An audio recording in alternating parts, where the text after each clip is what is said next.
తాజా 30 పవన్ కళ్యాణ్ 2019 ఎన్నికలకు సిద్ధమవుతున్నారు.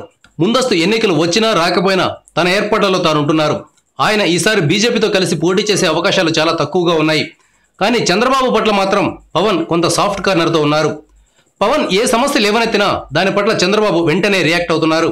బహుశా ఇందువల్లే కావచ్చు చంద్రబాబు పట్ల పవన్ సాఫ్ట్గాను, బీజేపీ పట్ల హార్డ్గాను ఉంటున్నారు. ఈ నేపథ్యంలో జనసేన టీడీపీ మధ్య పొత్తు ఉండే అవకాశాన్ని తోసిపుచ్చలేం. మరోవైపు జనసేన తరఫున రంగంలోకి దిగడానికి నాగబాబు కూడా రెడీగా ఉన్నట్లు సమాచారం. తమ్ముడు తనకు పార్టీలో ఏ బాధ్యత అప్పగించినా శిరసావహించడానికి ఆయన సిద్ధంగా ఉన్నట్లు తెలుస్తోంది. నాగబాబును పార్టీ పనులకే కాకుండా లోక్సభ ఎన్నికల బరిలో కూడా దింపాలని పవన్ భావిస్తున్నట్లు తెలుస్తోంది.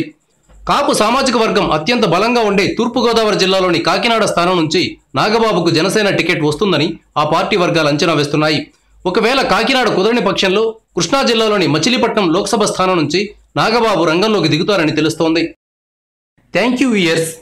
ఈ వీడియో మీకు నచ్చితే లైక్ బటన్ టచ్ చేయండి. తాజా 30 ఛానల్కు సబ్స్క్రైబ్ చేయండి. మీ మిత్రులకు షేర్ చేయండి.